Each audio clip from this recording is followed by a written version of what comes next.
Is competitive programming necessary for cracking big companies? This is one of the most frequently asked questions among students. So in this video, I will try to answer this and also discuss what are the benefits of doing competitive programming and some of the factors to decide whether you should go for it or not. So without any further ado, let's get started. If you want me to answer in one line, then I will say no. Competitive programming is not necessary for cracking interviews, but it's a good to have thing. To understand this statement better, let's dive into the benefits of competitive programming.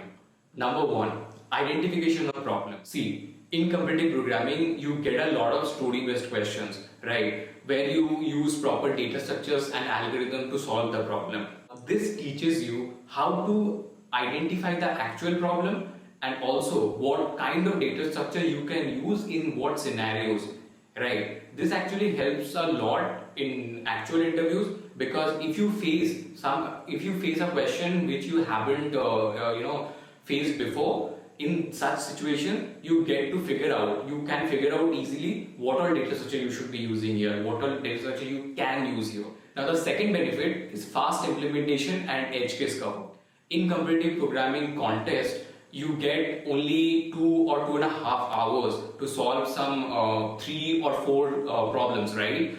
So here fast implementation is very important, and which actually teaches you how to write your solution, how to come up with solutions fast, or how to actually write even code faster, right? And in order to pass all the test cases, you have to take care of the edge cases. So this is some kind of a learning you can get from competitive programming contest. The third benefit is writing scalable code. Now, freshers are not expected to know system design concepts or scalability concepts, right? But if you do competitive programming, then what will happen is that you face a lot of problems with large constraints. Let's say 10 to the power 9, right? The length of the array is 10 to the power 9 or something like that. So in such cases, you actually practice writing optimized code, or rather say scalable code, right? So this actually teaches you how to write scalable code, and this thing will help you when you actually join some company. Now the fourth benefit of competitive programming is resume shortlisting. Sometimes it helps you to get your resume shortlisted, but you have to remember one thing, that being in a competitive coding platform or solving few problems over there doesn't help here. You have to be good at competitive programming, right? You have to be a good competitive coder. Now, becoming good at competitive programming doesn't happen overnight. You really have to put time and effort for it. So to summarize it, competitive programming helps you to build your problem solving skill overall, and also to take it to the next level if you are willing to put the time and effort it needs. Now there are certain factors that you should consider before deciding whether to start competitive programming or not. Let's see what are those factors. Number one, your target company. Now there are few companies in which if you want to crack the interviews, you have to be really good at competitive coding, right? Otherwise, it will be very difficult to get into those companies. I have listed 1 or 2 companies like this, but for other companies, it is really not necessary. I mean, you can crack interviews without being a competitive coder.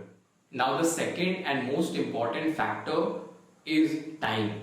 See, if you are in first year or second year of college, I will definitely recommend you to start competitive programming on any coding platform. But if you are in third year or final year, you have to understand this thing, that you have very less time in your hand before your placement, right? So you have to use this time properly. You have to utilize your time. So I feel like if you are in third year or final year of your college, you should not start competitive programming at this stage.